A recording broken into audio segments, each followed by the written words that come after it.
Well, welcome everyone to 2026. Happy New Year.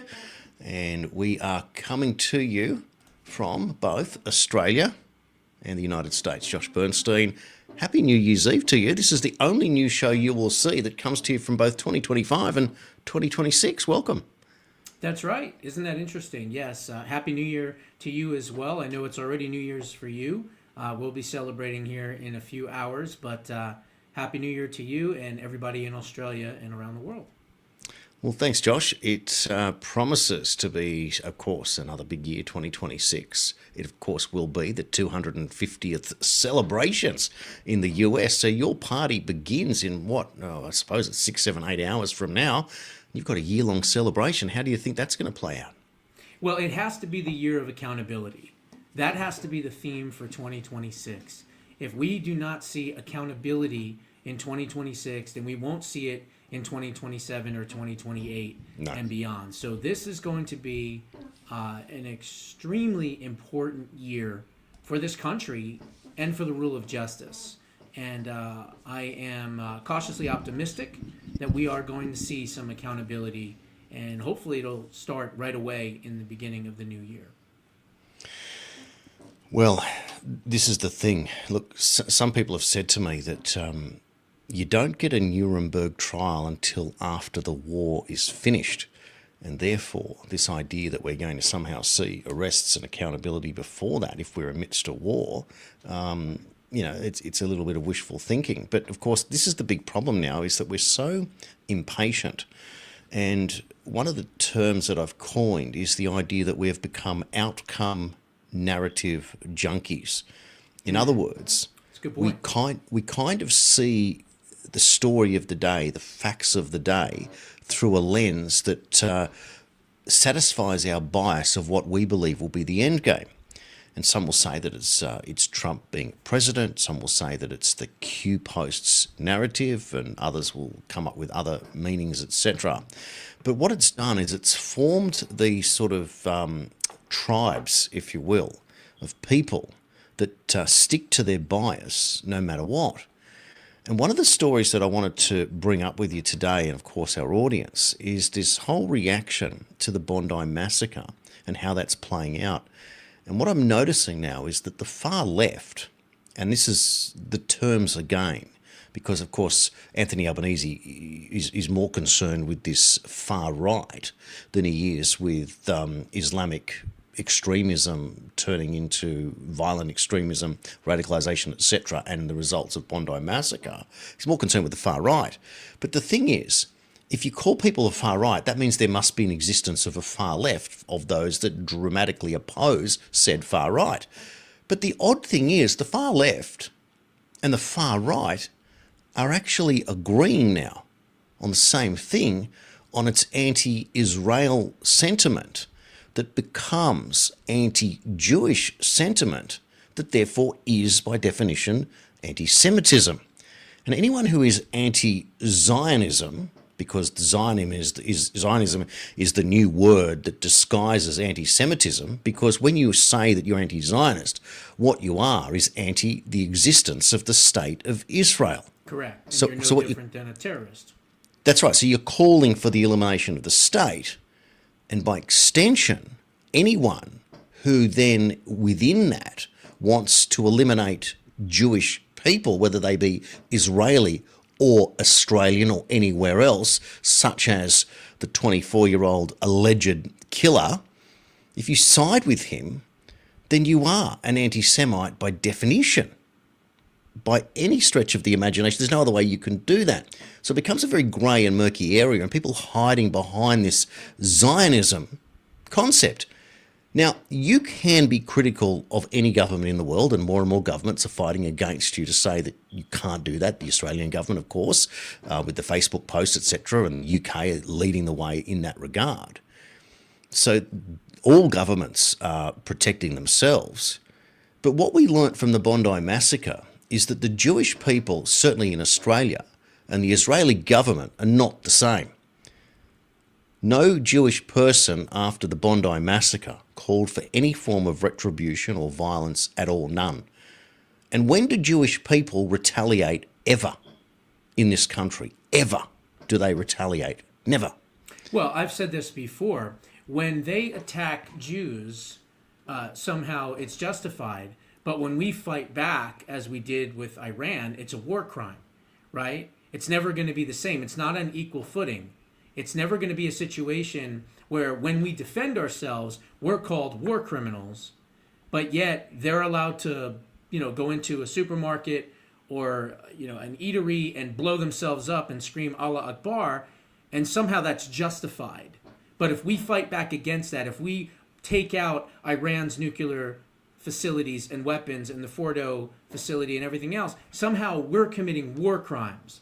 But it's okay the other way when they're the more aggressive, because we don't actually do anything. We are always in the defensive every single time. We don't do anything that is offensive unless, of course, it has to be defensive. In other words, preemptive. If we have to realize that they're going to continue to build nuclear weapons and we can't allow that to happen, then we're going to have to take preemptive measures on that. And that's the only time that Israel has ever done anything like that. But like I said, when we defend ourselves, it's a war crime. When they attack us, it's justified. Well, you can be critical again of the Israeli government, and there is a difference, a marked difference. But at the same time, the Jewish people are not the ones that are going to stand up and demand that the Israeli government takes a different tact. And that's obvious when you consider that if 1,000 people were slaughtered as a result of October 7, and again with the caveat that people will argue that the door was left open by Netanyahu and operatives, etc., people told to stand down. My point there is, if you want to argue that narrative, aren't you also therefore arguing that the people that were said let in were going to behave in such a way that it was okay for them to murder 1,000 people, that you're condoning that? That doesn't make any sense. And it just means that all you've done is accelerated the reality was that it was always going to happen. And I'm not saying that it's right or it's wrong, but the fact was 1,000 people were murdered by bad people. And then, of course, people will say that it was the Israeli government and the Israeli soldiers killing their own. So we're going to get into that. But we're going to get into that in a moment again through more developments here in Australia. And I just think it's really important. Now, before we do, I just want to make this note that on a separate thing, because it's a very heavy start to the year, Josh, I never really, as a Sydney sider most of my life before I sort of moved north, never really wanted to think that the fireworks on New Year's Eve was a big deal, because it was just what happened. And I never understood that New Year's Eve in Sydney was always the same thing. Like the grand event was to get down to the Sydney Harbour foreshore 12 hours, 18 hours, 24, some people 36 hours before, to sit on 6 blades of grass and wait for the fireworks to go off. I just couldn't understand that. I couldn't think of anything worse to do on New Year's Eve when you can watch it from any vantage point, watch it on TV, etc., and it's just fireworks. But just before we get started, I just want to share this with you, and you have to look at it and think, they really are truly a spectacular event. Like, they really do herald in the new year. Sydney puts on a show, right? These fireworks are spectacular. It doesn't matter which. Look at that. I mean, it's quite incredible. The Opera House there, right? Yeah. That's the Opera House there. And you can just get a feeling for just the size of it. And then, of course, there was a somber moment when they dimmed at 11 o'clock, and they did so in order to sit on the right pylon there, peace and unity. Before that, they lit up a menorah in honour of the Bondi massacre victims there. So there was some fair sentiment shared. But ironically, in Australia, we are always our own worst critics. This was the headline this morning. It was like tuning into 2002, Aussies reacting to the underwhelming ABC coverage of New Year's Eve. And I did watch some of it, and it was quite lame, but I'll just read this part of the article. Sydney Harbour erupted into light and colour last night as perhaps the most famous New Year's Eve's firework display in the world lit up the city. But as always, some Australians who tuned into ABC coverage were underwhelmed. Host Charlie Pickering and Zan Rowe kicked off the national broadcaster's coverage live from Sydney Harbour shortly before the 9 p.m. fireworks. The complaints immediately started to flow. Every year, the Sydney ABC New Year's Eve somehow gets worse, lawyer Gary Gray Connolly said. The fireworks are more unimpressive, the booked acts more lame and third-rate, the enthusiasm more faint, as if it's New Year's Eve in Pyongyang on the harbour, in awe of this ongoing commitment to mediocrity, to be quite honest. That is such an Australian thing. And look, you just saw a picture there of the Opera House, like one of the world's most famous buildings. But when you walk inside the Opera House, it is the worst, most mediocre internal architecture design. Like it's all basic timber, flat. There's no spectacular design. It's concrete and timber inside. It's a typical Australian underwhelming event. Like it just seems that we forgot how to do architecture, and that's probably that thing permeating again. But when you see those photographs of the 12 o'clock fireworks that went for some 12 minutes or something, it is spectacular. But at the same time, I don't make that my New Year's Eve plan ever to say I'm just going to go watch the fireworks and that's my night. It doesn't make any sense. But from an international sense, I can understand why people would fly to Australia, tourists, and want to see it for themselves in real life. Just like one day I'd like to go to New York City and watch the ball drop. Big deal, watching a ball drop. But the point is, it's been there, done that, right? It's to experience the moment, and therefore that's kind of the balance. It's very cold. But look, the 4th of July and New Year's is obviously a huge celebration. Now, obviously the 4th of July is more, of course, but New Year's has always been a big celebration. Like I said, I've gone into New York City. It is absolutely just bone-chilling cold, typically, when you do that. But yeah, there's something about the celebration of the new year. I think a lot of people, whether they had a good year or a bad year, they're looking forward to the future. They want something that's going to be different, right? Of course, this is when they do their resolutions and everything else, although most of them by, the middle of January, early February, they've already gone and have not, completed their resolutions and things like that. Usually it's the same thing, right? Work out more, lose weight, whatever.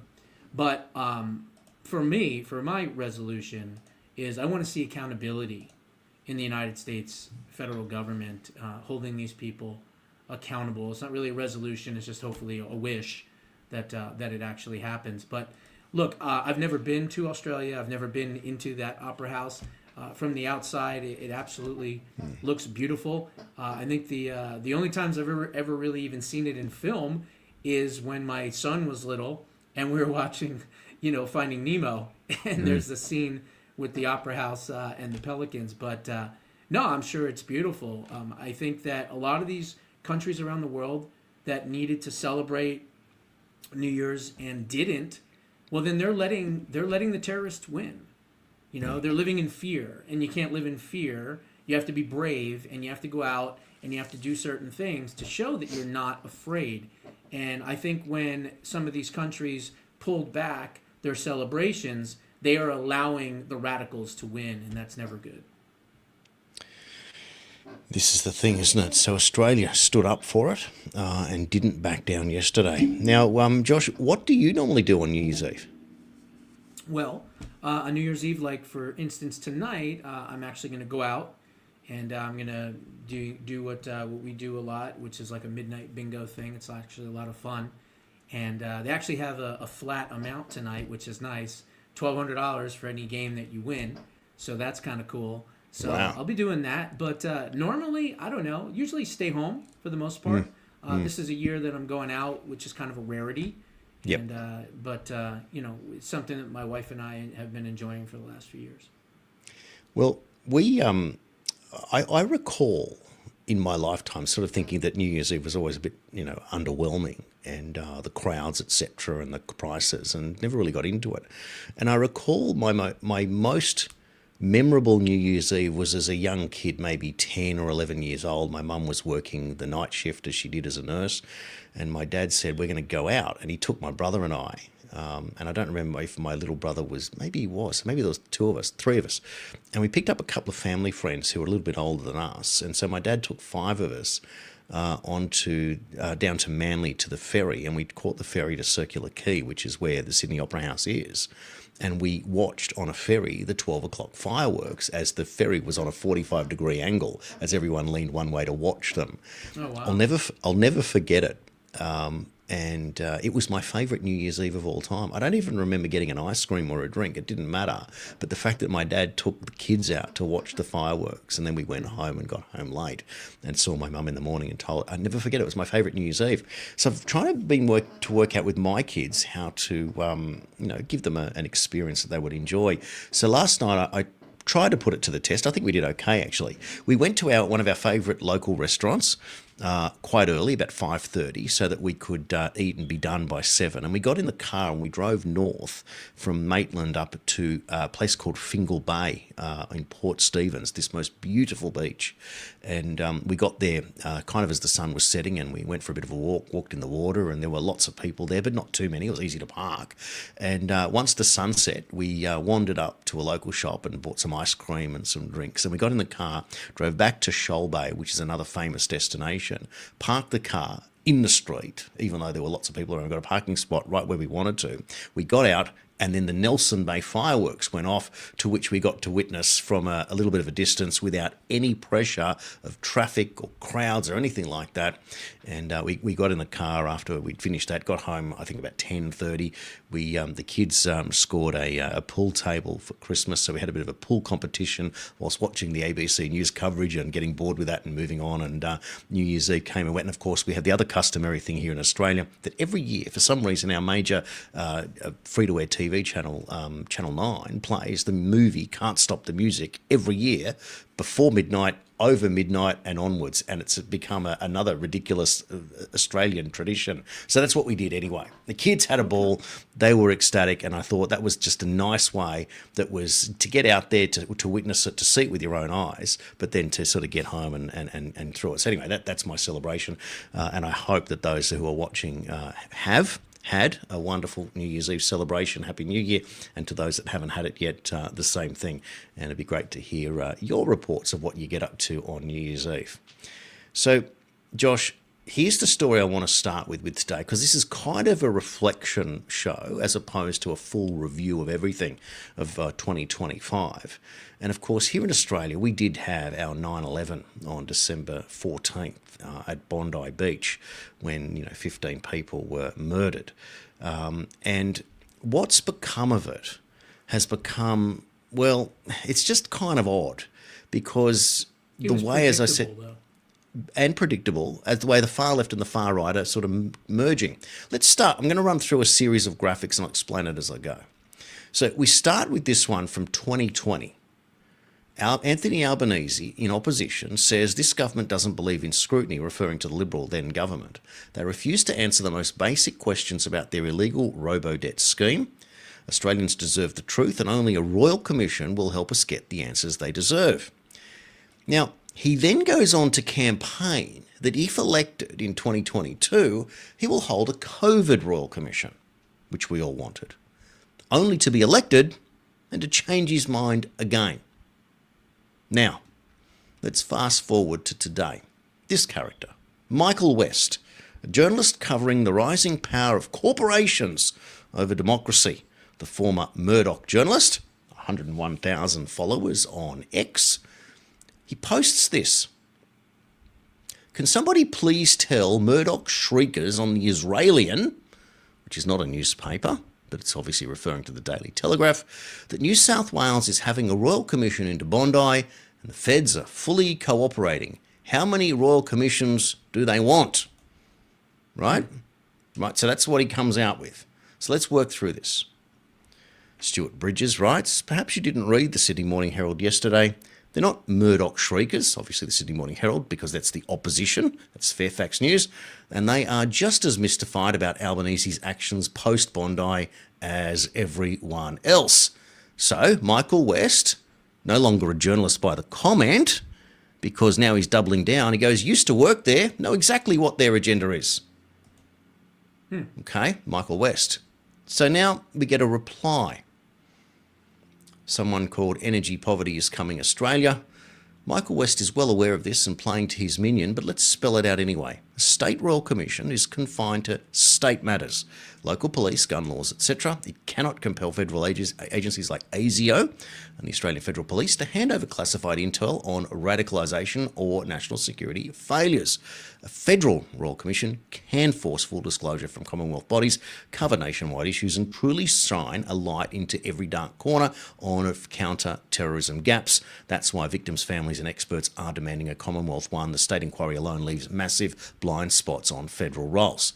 So there you see how bias works even in so-called professional mainstream journalists, even though they've gone independent. Now, this is where it starts to twist. So someone called VoxDie writes, fully cooperating, laugh, laugh, laugh. AFP also said, in inverted commas, the terrorists went to a training camp but stayed in their rooms. That's an official comment, or paraphrased at least, from the AFP commissioner. So what does Michael West write, Josh? Before they joined Mossad for drinks at the bar. Michael West sounds like a eunuch cuck who hates Israel and is an anti-Semite. I hope he gets a chance to hear this. Look, I think the bottom line is you're dealing with a globalist government. You're dealing with liars and cheats and thieves, as we are. I mean, the Somali sewer rats is, blown up all over the United States of America. Thankfully, I said on yesterday's show that I encouraged people to go into other areas and other towns and communities that there are Somali populations and do exactly what Nick Shirley is doing. And I'm happy to report that there's now active civic investigations going on in Washington State, in Maine, in Pennsylvania, and of course Ohio, as well as Minnesota. So we are making it very uncomfortable for these people, hoping that they will self-deport. And so we'll see what happens with that. But getting back to Australia, yeah, it sounds like your news media is probably not much different than our news media. A bunch of lying prostitutes, basically, will say anything, will circumvent the truth, will denigrate people that want to bring out the truth. If you want to do commissions and things like that, I think that's great, but you got to have meat. You got to have teeth with it. You got to be able to hold people accountable. And I think your problem, which is a problem for the West in general, is the fact that you're still placating to these Islamists in your countries. And instead of doing the right thing, which would be to extract them from your country, you're making excuses for them, and the government is. I'm not saying the people, but maybe some of the people, but most of the government are. And they're saying that anyone that says anything about radical Islam is somehow being insensitive or being a xenophobe or Islamophobe. Well, you know what? They're not an Islamophobe when they're cutting your head off or shooting you while you're at the beach. And the point's there, right? The nuance and the subtlety. And it's kind of like, why do we have to say this all the time? No one in Australia begrudges anyone coming to our country who wants to live in our country under the Australian way of life. No one. You're all welcome. The doors have always been open. It's kind of weird, though, that we exclude some countries and not others. But what we don't want is for people to come to our country, pretend that they're going to play along or whatever, and then seek to undermine and destroy. And I saw a Ricky Gervais. Islam has proven in any country that they've ever gone to that they have refused to assimilate. And I have said many, many times, immigration without assimilation is an invasion. And that's what they're doing. They're invading these countries around the world and in the West, and they refuse to assimilate. And instead of assimilate, they want to overtake. They want to conquer the native folks in these countries. And it's about damn time that these governments, United States, Canada, Australia, New Zealand, Europe, UK, Germany, France, Italy, wherever, they need to wake up and throw these people out of their countries. Because if they don't, eventually they're going to be outbred. And the next thing you know, they're going to be slaves to the Islamic warlords that have taken over. I've got a lot to say about it. I'm just going to write some notes here because this, obviously, there's the big discussion. But what's interesting is, and again, being an Australian here, I always provide the benefit of the doubt for those who come, with clean hands and goodwill in their hearts. I don't think there's anything wrong with that. I have friends of all religious persuasions, or at least I hope that I have had friends in my lifetime from all religious persuasions, and we can all get on in this great big middle ground. And when it is that what you want to do is provide for your families for whom you love and leave the world a better place than which you found it, that's kind of where we're all at. But it's really interesting. There's a spiritual mix to this. There's a whole lot to talk about. Let me just get back quickly to this story. So just to recap. So Michael West, before they joined Mossad for drinks at the bar. So the implication is that the Bondi massacre terrorists were somehow egged on by Mossad in the Philippines at a known ISIS camp, to which our Australian Federal Police Commissioner said they didn't do anything. They like the quote here, they went to a training camp but stayed in their rooms. Here's my thoughts. This is my reply on Michael West's page. Wouldn't a royal commission confirm your theory that Mossad was in the Philippines to have a chat to your patsies from Bonnyrigg and to not provide them any funding, only encouragement to give up their lives in the name of Allah? Meanwhile, a state royal commission cannot do the same thing as a federal one. Rather, a state Labor government and federal Labor government are now not the same. I thought that was a fair comment because... Did he reply back to you? Well, too much of a wimp? Ironically, look how many impressions it had, a total of 3 after 49 minutes. So it just shows you where I am in that place. I don't get a whole lot of viewership on across the board there. So we haven't seen anything. But now what I want to do is I want to move on in this same story to one of the people in the freedom movement who people know as Tricky. And I've had a couple of social media run-ins with Tricky. And what it is now I guess he's what they would call the far right. He's been a fabulous promoter of rallies over the last 5 or 6 years. But when he was invited to come along to Jamie McIntyre's Free Speech Summit, to which I was the accidental MC, he ran a mile, mainly because Jamie's quite controversial and quite anti-Israeli government. But I don't know why, because this is tricky. Let's start with this. This is the post. So he shares this. I'm going to share you the post, and then I'm going to go to the comment. I don't quite let you work it out with me. So, sorry, that's Michael West. So we'll start here from Tricky. Here we go. He shares this post. I saw the footage of the brave man wresting a rifle from one of the attackers at Bondi. He had the chance to pull the trigger, but he didn't. He used the rifle to protect himself, then rested it against a tree. Once the immediate threat was gone, he was then shot by the second attacker. That moment says everything. The same object was in the hands of a terrorist and in the hands of a good man. One used it to murder and the other showed restraint and humanity. The difference was not the gun, it was the person.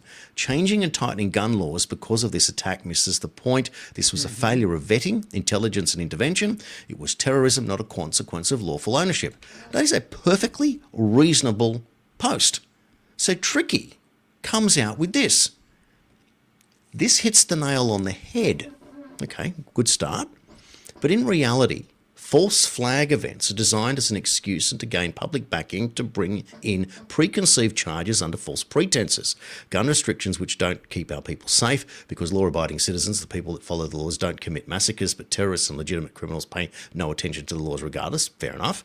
Hate speech laws, a cover for the protection of one group of people under anti-Semitism, although that group of people are the most anti-Semitic in the truest form of the meaning and are constantly terrorising the entire Semitic region.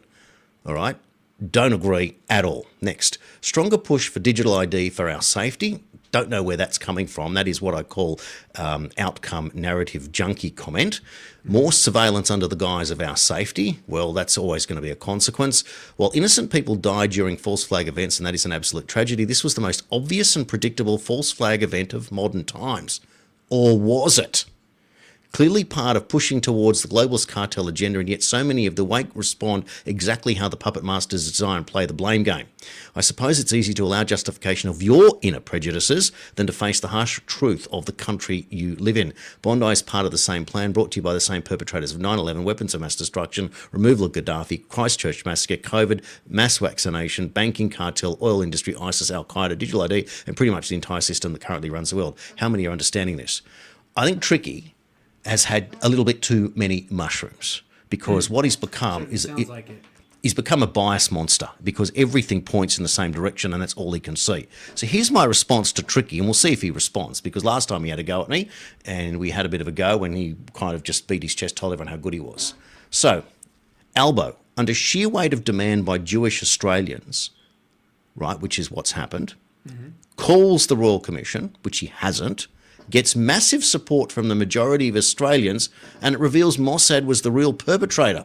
Albo gets his wishes, the far-right extremists align with the far left, and Albo sails to 110 seats out of 150 in 2028, with Tricky Minister for News and Views whilst Palestine becomes a state. But false flag as usual. Meanwhile, the Australian Jewish people are the only dumb ones who both support the Israeli government whilst being murdered by them. Got it. Do you understand where I'm coming? Facetious. You were being Of course. facetious. Right. Of course. Gotcha. Because my point is, there are 15 million Jewish people in the world and 2 billion Muslims. And the people who are pushing this nonsense are trying to say that 15 million people can outsmart the entire planet, but at the same time they are so stupid that they can't tell that the Israeli government is trying to perpetrate these attacks upon themselves, their own people. Like, you couldn't think of anything worse. Right. And yet at the same time, if you watch that Sky News event from the Bondi Massacre, the memorial, which is one of the most brilliant things I've ever seen in my life, not one call for retaliation. David Ossip from the Australian Jewish Board of Deputies blew them away, no pun intended, by attacking where he needed to politically and commending where he needed to at the same time. We saw brilliant speeches from the head of the New York Chabad rabbis. We saw a speech, Josh, from Yehoram, Rabbi Yehoram, and I don't know why I can't remember his surname right now, but the father-in-law of Rabbi Eli Slanger, who was murdered. He gave a speech, Josh, that was messianic. It was the exact speech that a Messiah who arrived would have spoken. It was that impressive. It was incredible. Not only that, he delivered 15 mini eulogies defining the lives of the 15 people lost and exactly how that became virtually messianic in its own way. It was the most incredible speech. We saw brilliant songs sung by the audience, and we even saw the rabbis and the cantors singing "I Am Australian." And this was the point, because as David Ossip from the Board of Deputies, the President, said, he said there were 7 Jewish people on the First Fleet. We are descendants of those people. We have every right to be in this country as much as anyone else, and we're here just the same.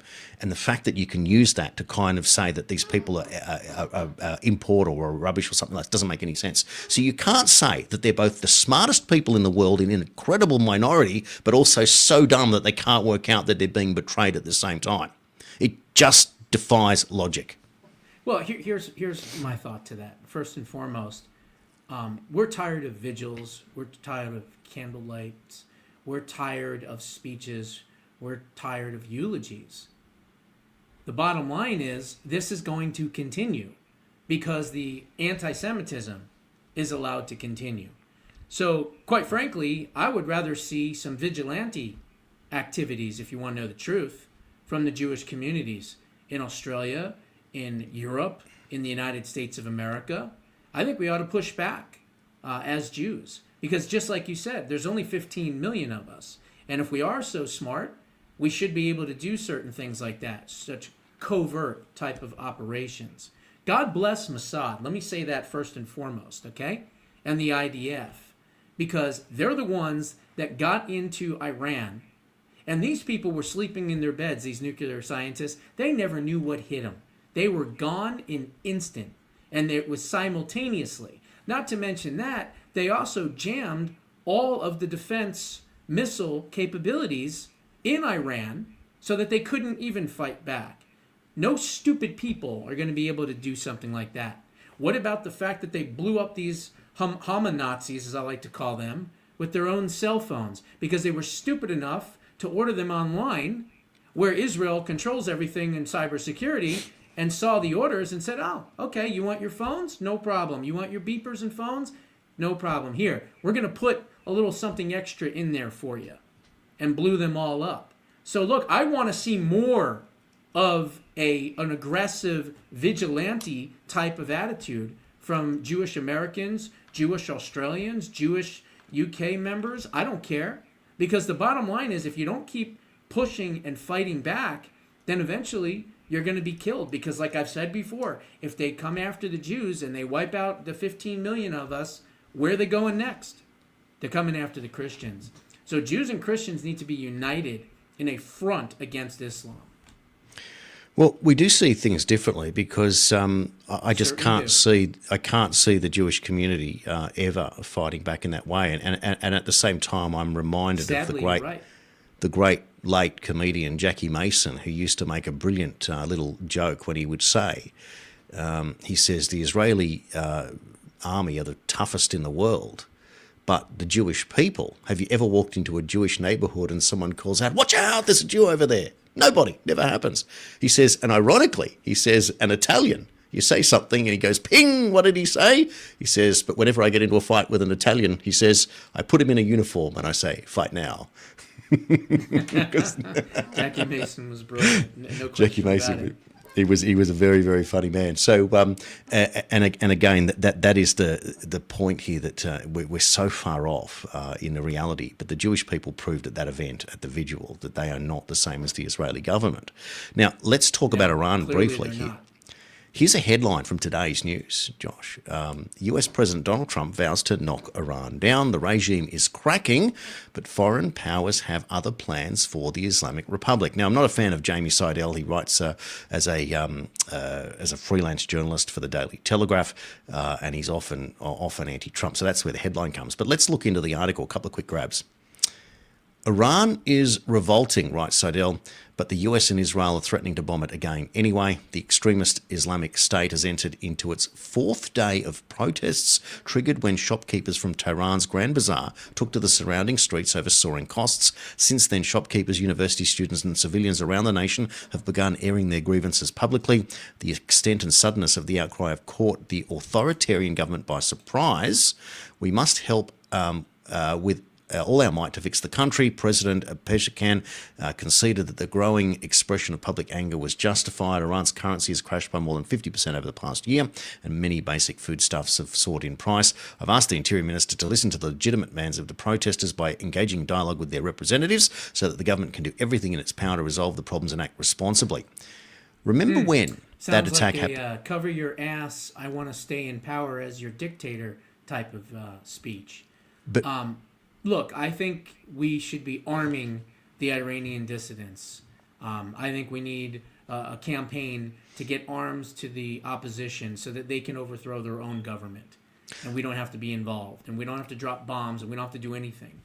But if we know that they're weak and we know that they're on their last brink, well, then perhaps maybe we ought to do something and do a deadly strike to get rid of their leadership, to get rid of the Iranian Revolutionary Guards, to get rid of the scientists, to get rid of the clerics, to get rid of the mullahs, and free these people that have been oppressed since 1979. And isn't that interesting that you get to that point? And therefore, isn't Netanyahu eliminating terrorism for all time? Of course, those will say, oh, but they are the terrorists. But isn't this the point? If you can eliminate terrorism and improve the economic fortunes of all, then aren't you, and isn't this the Trump agenda in real time, is to improve the economic outlook for everyone? Because once you can remove poverty, well, you're off and running then, and that's the point.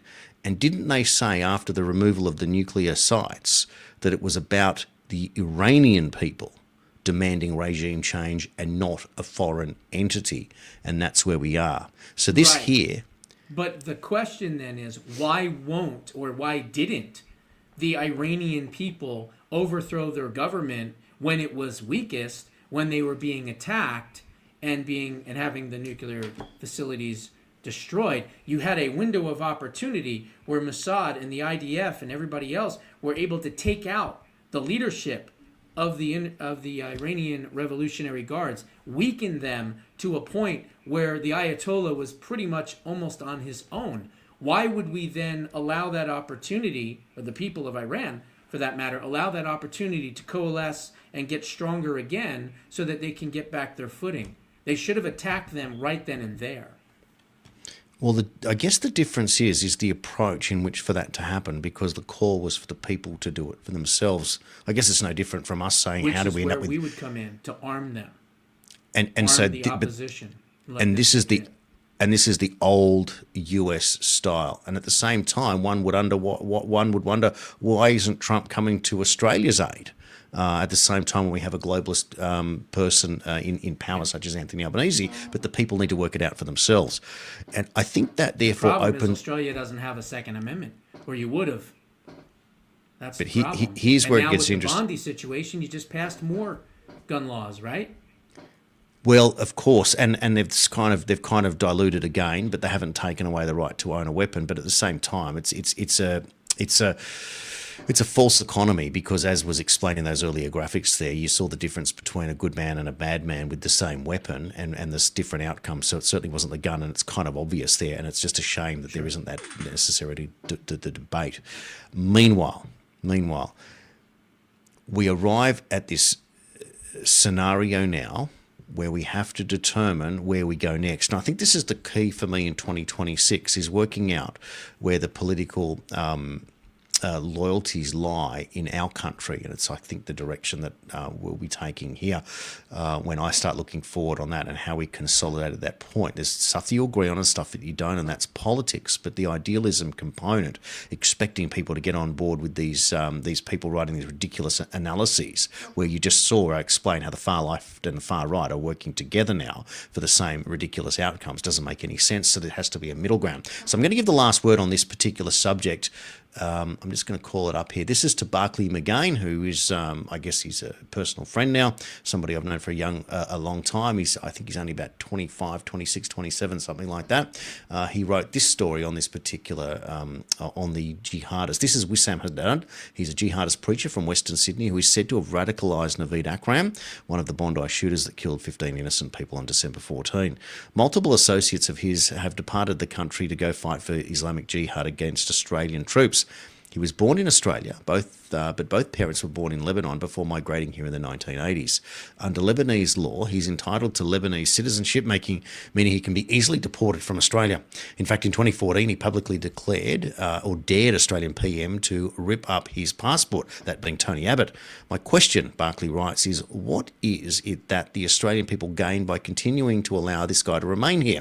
Labor gains more votes, we gain more dead bodies.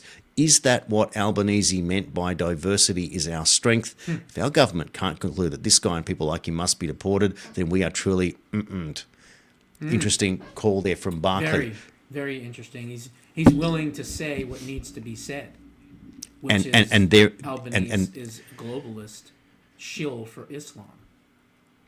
And this is where we arrive at this particular point. Josh, look, we're 3/4 of the way through. I just want to share one quick story before I'm going to hand over to you to go to the US, and we're going to get through it as quickly as we can. Here's a story popped up today. Denmark is ending its 401-year letter delivery as volumes plunge 90%.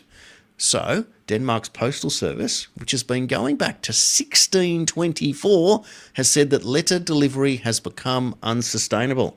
Letter volumes have dropped by 90% over the past 25 years in Denmark. How's that? I love it. I wish they would do it in the United States of America. We'd get rid of mail-in voting, which would be wonderful.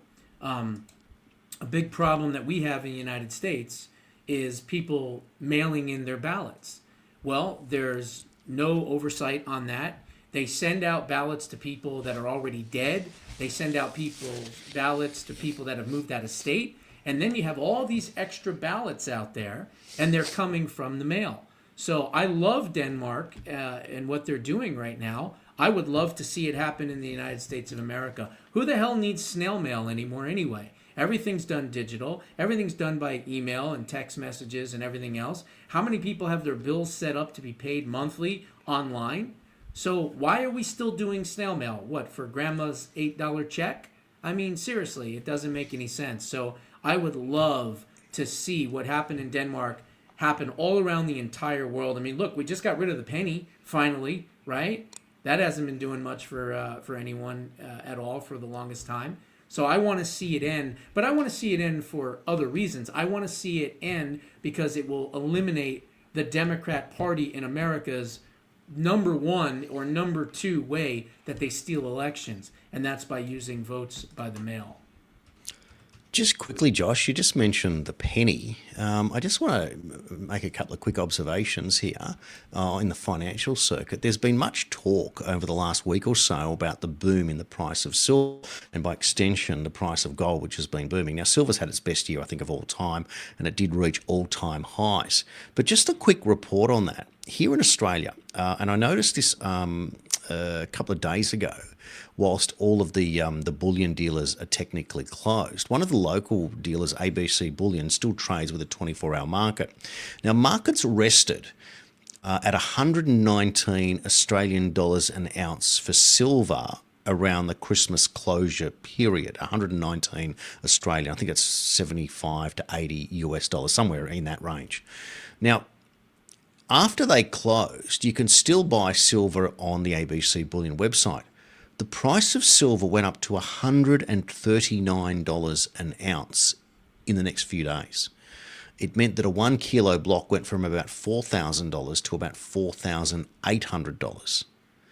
But at the same time, the buyback prices were still left at the $119 value, which is slightly lower again. So the spreads were quite enormous. Normally there's a 12% spread, it was up to about 20% spread.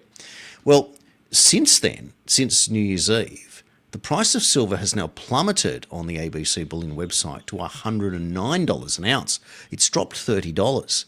So there's been some sort of undercurrent about the market manipulation time ending, etc. My question is, and please, somebody who's watching, and maybe John Adams, hopefully you actually get to see this, you can explain it to me. Who is selling their silver to force a $139 an ounce to $109 whilst taking a buyback price that's already got a 20% discount to it? So who's making the margins? Is it the dealers themselves that don't have to trade with the margins that they play, that they're the ones manipulating the market here? Is that what market manipulation is? That simply the people that we trust to buy our bullion from are the ones that are manipulating the markets ongoing here and creating this real false economy. But at the end of the day, on this, what we're noticing is that people are demanding the physical metal in their hands to hold it for long-term future-proofing of the value of their assets, and that there lies the point. And I'm wondering if people have purchased any gold or silver over this particular time. I've got a thought on that. Please let us know in the comments. And just quickly, Josh, while we're still doing this and we're obviously chewing up the time, I just want to put this up on the board for people. I haven't promoted my Substack for some time. There's been some problems here in Australia with Substack because of the ridiculous media ban, the social media ban for under 16s has now permeated to Substack, who were not included in this, but have somehow decided, whether or not they're trying to filter people out of their system, that they're going to demand people show ID to prove that they're over 16. And a number of my subscribers, not many, but maybe a dozen or 2 dozen or whatever, have decided to not use Substack anymore because of this demand for ID. Fair enough. However, for the majority that are on there and that haven't had a problem, such as people like myself, you and me, etc., well, it doesn't affect you. In the US, I haven't seen this. I'm just offering, if you want to support, I've just offered the 51 for Channel 51, a $51.26 annual subscription for 2026, down from $75 if you're interested. That's on the Channel 51 page. Which is right there, channel51.com.au. And of course, on my other page, the same rules apply, which is qcitizen.net, $51.26. I just thought that was cool. If you wanted to support by way of donation for the work that gets done here, you're quite grateful for that. There are a number of expenses that are involved in what we do, and it does go a long way to help us be able to do that. It's not exactly buying luxury cars or anything like that, as much as that would be nice for the work that we put into this 24/7. It's simply to help maintain the service, and it's greatly appreciated. Josh, where can people find you? Yeah, I don't know if mine's similar because I'm not sure about the exchange between Australian money and American money. But for anyone in America or Australia, for that matter, it's $49 U.S. money for an entire year, and you get 7 to 10 shows a week. Plus, you get a $13 value free PDF file of my book, and you also get access to all of my old shows, all of my huge interviews with major folks, and of course, You also get to join the Thursday night Full Throttle Thursday show that Jason joins as well. And so you get more access to me. But the only thing missing from this $49 for the entire year, which actually is 18% less than the minimum that Substack charges at $5 a month, and more than that, it comes out to $4.08 a month. A month is all it actually comes out to. And the only thing is missing, like I said before, is the getaway car, the ski mask, and the gun, because it is literally highway robbery, and the value should be $7-8 a month, and it should be a lot more. But I am also very, very censored still, and I am trying to rebuild my audience through the Substack. So anyone that wants to join, like I said, you're going to get quite a bit of value for very little money. Fabulous. And that's, again, jbushow.substack.com. Fabulous. Well said.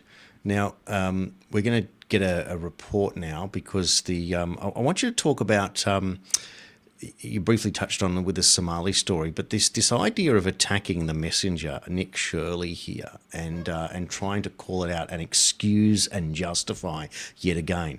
We arrive at the scenario that we are living in a world now that is so divided that people don't care about facts anymore. They only care about their narrative being supported.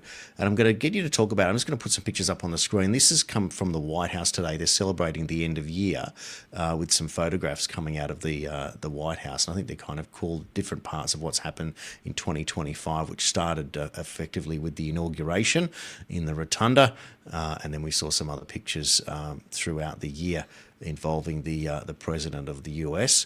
I think they're kind of cool. They look like figurines, those two right there. Christmas celebrations as well. And there it is coming out of the White House as we transition from 2025 to 2026. But Josh, where do we go from here in terms of this investigation? This seems to be, and you've talked about it in your shows, the intimation that the DOJ has been already onto this, and this is leading somewhere significant. Yeah. Well, first and foremost, I was covering Ilhan Omar 6 years ago. As a matter of fact, I had this shirt, Deport Ilhan Omar, about 5-6 years ago. So I wanted to wear it special for today. Look, I think the bottom line is, when you import the third world, you should expect third world results. And these folks have been stealing from the American people and the American taxpayers since at least 2014. In 2014, Barack Obama brought in about 180,000 of these Somalians, and the majority of them were in Minnesota. And from there, they branched out. They went to Columbus, Ohio. They went to Lewiston, Maine. They went to Burlington, Vermont. They went to Seattle, Washington. They went to Phoenix, Arizona.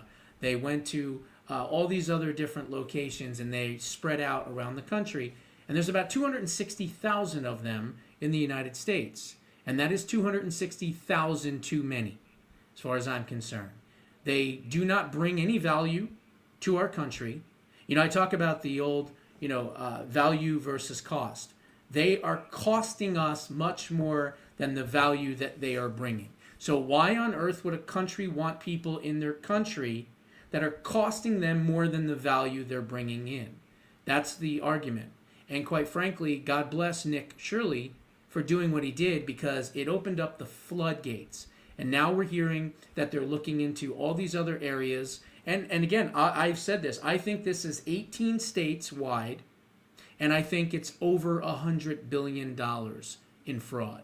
And I think the $100 billion might actually be a low number, considering that there's at least 10 billion alone in just Minnesota, and I think that number is really low. I think it's probably 17 or 18 by the time they actually go through and investigate it all. And you've got 60,000 of these folks in Columbus, Ohio. That's at least another 5 to 6 billion more in fraud. You've got Washington State that's got 15 to 16,000, maybe even more than that, and that's going to be another 2.5 to 3 billion more. So again, you can see that all of these communities did the same thing. They did medical transports with no people driving around. They were just billing people left and right. You had 20-something daycare centers in one location, in one strip mall, with literally no children. Now all of a sudden they're trying to bring children in, right? Meanwhile, there was video from 2015 that Hennepin County put out that literally shows them dropping their kids off, bringing them in, signing them in, and then a minute or two later, bringing them back out and taking the kids with them.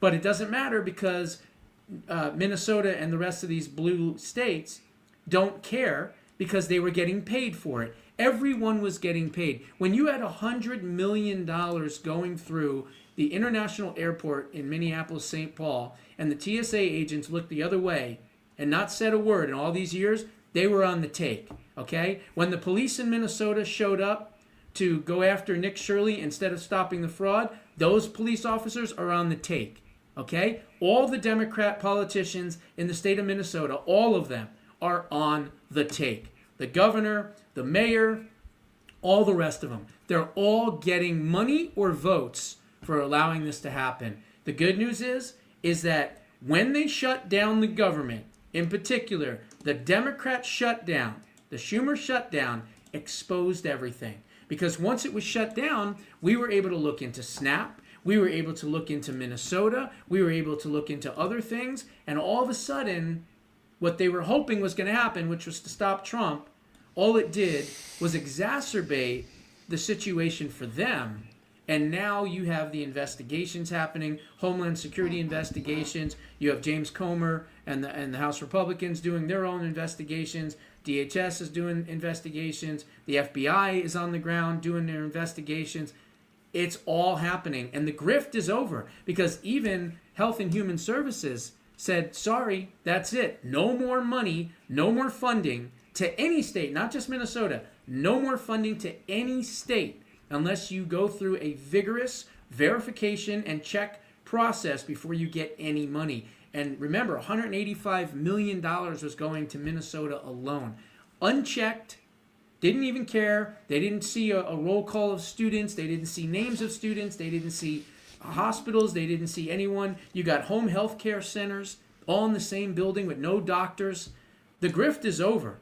So what I've been encouraging my audience to do is to become civically active, go out there, videotape, go knock on doors if you live in one of these states, and start exposing it all. And I'll do it here. I'll do it where I'm at. I need armed security, but I'll do it where I'm at as well. And so I'm pleased to announce that today there's at least 4 or 5 states that are doing that. Now, I'm not saying it's all because I said it, but it's great to see that people, civic journalists, are going out there and doing the work that actual paid journalists for these news organizations should have done a long time ago and refused to, because they're probably on the take as well. There's a big theme here in corruption with the term credentialism, which for many people aren't familiar with that type of term. I've talked about it for years. But I noticed that those that wanted to attack Nick Shirley would accuse him of not being a real journalist. And at the same time, those that supported Nick Shirley were saying that he was doing the work of 9 different news agencies all by himself. Absolutely. And so you get 2 very distinct perspectives. But isn't it interesting that when you hand out hundreds of millions of dollars or billions of dollars to so-called agencies approved by government, it is implied that the credentials of those receiving the money have been vetted. And on the contrary, what's actually happening is they're using the cover of authority as the credential to allow corruption to flourish, as you've described there, with accusations of people being on the take, which is kind of obvious that there is a system in place here. Somebody accused the Australian Police Commissioner the other day of now working on the agenda of the Albanese government by saying that the terrorists of Bondi arrived in the Philippines but didn't do anything whilst over there. Now, isn't it interesting? They said that they couldn't locate any funding. In other words, they were meant to fly over there and receive money. Well, how did they get there? Did they get paid to go over there, etc.? But at the same time, Why does that end the investigation by saying that we can't find any money? Aren't there other ways to prove that there is a link here? For example, if they go over to if they go to the Philippines, right? What were they doing? Were they being taught strategy, for example, about how to do this? Were they told whilst in the Philippines what you need to do is go and hire an Airbnb in an outlying third suburb that nobody can find out where you're going in order to prepare? How did they learn how to do that? How did they know to get a gun license, accumulate guns, and then go to this house in wherever it was, Campsie or Lakemba in southwestern Sydney, and organise? How did he know to lie to his mother and say that he'd gone on holidays to go fishing? How did they know to do these things if they weren't radicalised? Did they make it all up? How did they know when to arrive? How did they know it was Hanukkah? How did they know to hit at Hanukkah? How did they know to hit at Bondi? So all of these stories, we didn't find any money, so therefore there was nothing involved here, it wasn't religious, is a nonsense, Josh. More than likely, your government was part of it. That's why. I'll tell you.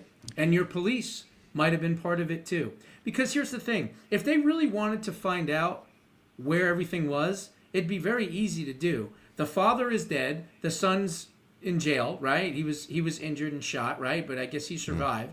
All they have to do is waterboard him, torture him, whatever, to get as much information as possible, and then just go to the phone companies for the father and the son and find out through all the phone records who they were calling, who they were talking to, what people in other countries were they associated with, what terrorist organizations were working with them, who was funneling money to them. Look, the bottom line is people can find out exactly what happened, where these folks came from, and who helped them facilitate this shooting at the Bondi Beach, if they have the political will to do so.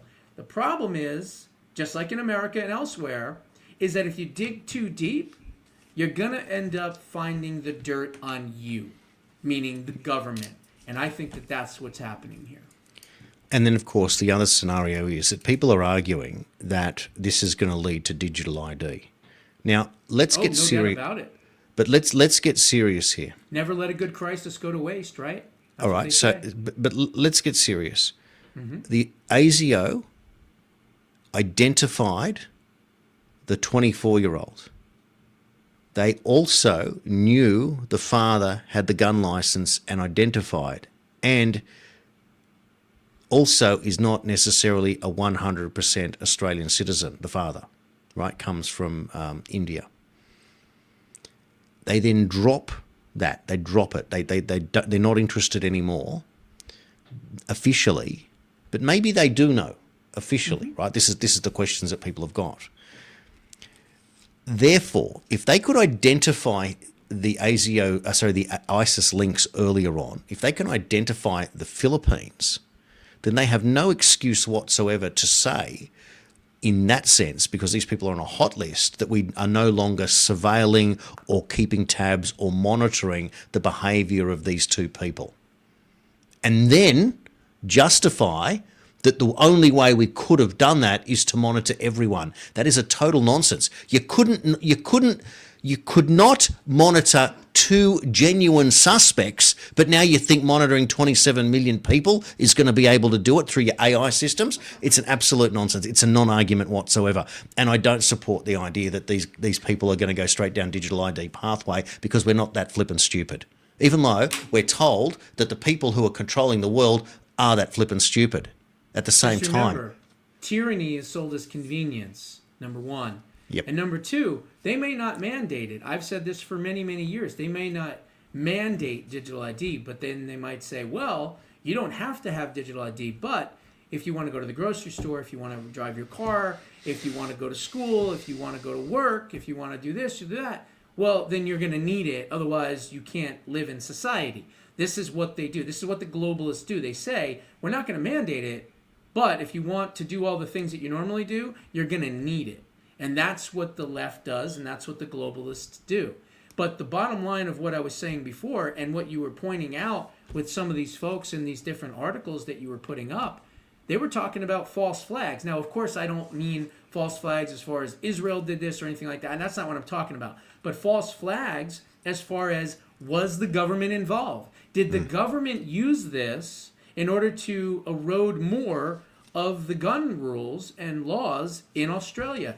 That's a legitimate question. I don't know if that is the case, but it's certainly a legitimate question.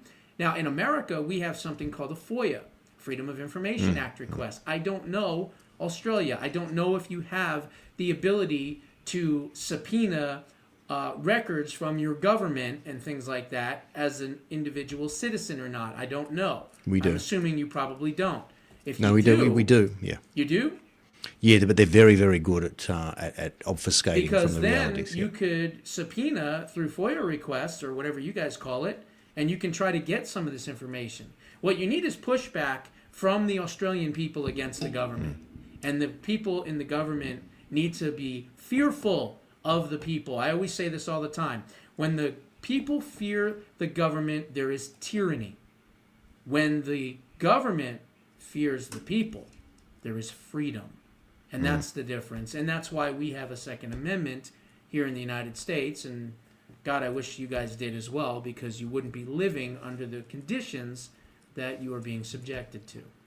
Well, there is a push, and there always has been a push within the so-called freedom movement for a Bill of Rights here in Australia. I just find it ironic that, going back to the earlier comments there, that the people who are meant to be anti the establishment, anti the globalist governments, instead of focusing their attention on the Albanese government, are so one-eyed obsessed that Mossad is the ones doing this.